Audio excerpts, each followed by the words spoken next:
নমস্কার বন্ধুরা, welcome to রিতাস family blog. সবাই কেমন আছেন?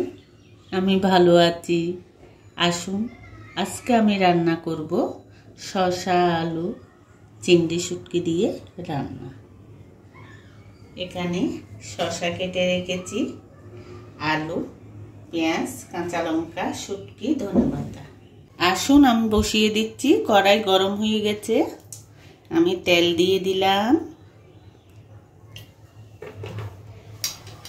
আমি তেল গরম হয়ে গেছে, দিয়ে দিচ্ছি আলু। আলুটা ভেজে নিই প্রথমে।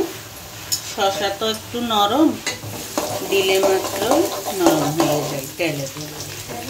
এটা একটু ভাজা হোক, একটু অপেক্ষায় থাকেন, আমি এটা ভেজে নিই।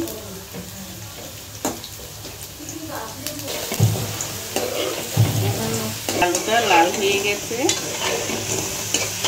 আলু লাল হয়ে গেছে। আমি এখন পেঁয়াজ দিয়ে দিই।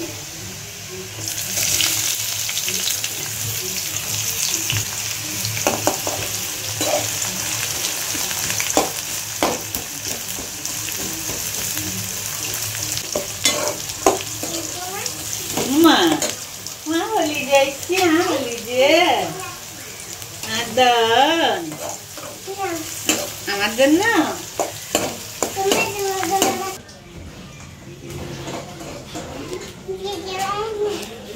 Thank you.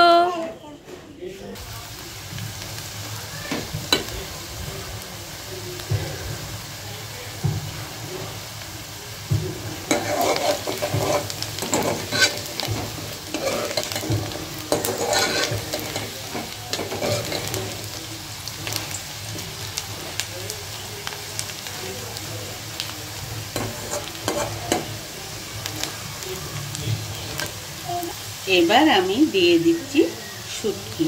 এটা চিংড়ি শুটকি। চিংড়ি শুটকি দিয়ে দিয়েছি, একটু তেলে ভেজে নিই। একটু তেলে ভাজলে চিংড়ি শুটকির সুগন্ধটা ভালো লাগে। এবার দিয়ে দিচ্ছি আমি পরিমাণ মতো লবণ। এবার দিয়ে দিলাম হলুদ চামচ আর হাফ চামচ, আর দিয়ে দিচ্ছি লঙ্কার গুঁড়ো 2 চামচ। এবার একটু জল দিয়ে কষিয়ে নিই।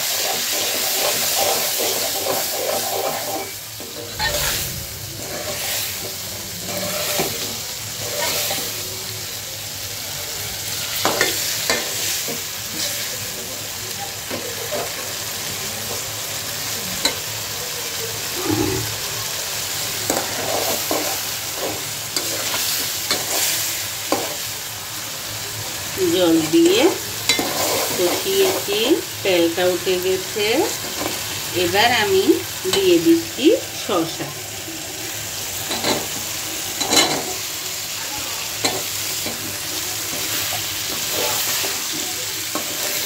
শসাটা দিয়ে আলু, চিংড়ি শুটকি, পেঁয়াজ সব কিছু একটু একসাথে কষিয়ে নিচ্ছি।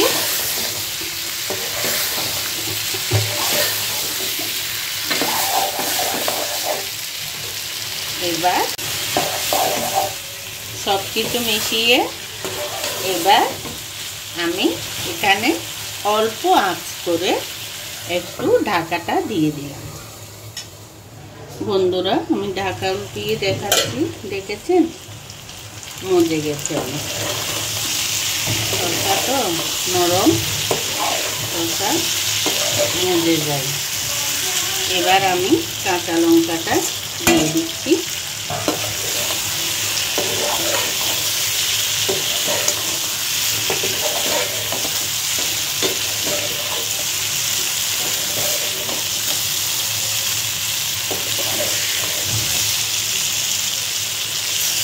এবার আমি জল দিয়ে দিলাম।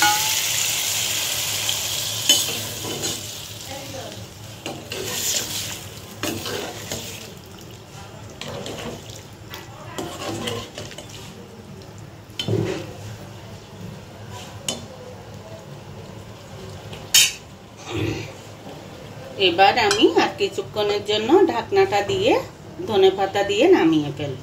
আর একটু হোক, হয়ে গেছে অনেকক্ষণ। আমি এবার একটু উল্টে দেখি।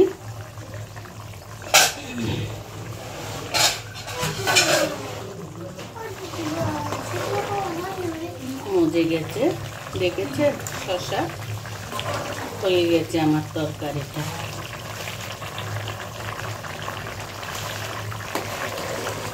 আমি এবার পরিবেশন করে দেখাচ্ছি আপনার।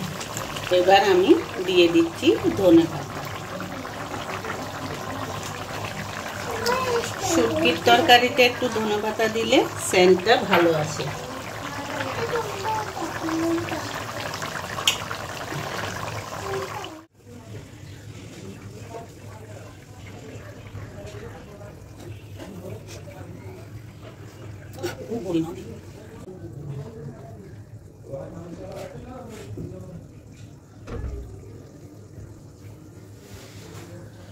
বন্ধুরা, আমার শসা আলু চিংড়ি শুটকি দিয়ে রান্নাটা যদি আপনাদের ভালো লাগে তাহলে লাইক কমেন্ট শেয়ার করে দেবেন, সাবস্ক্রাইব করে দেবেন, আমার ভালো লাগবে।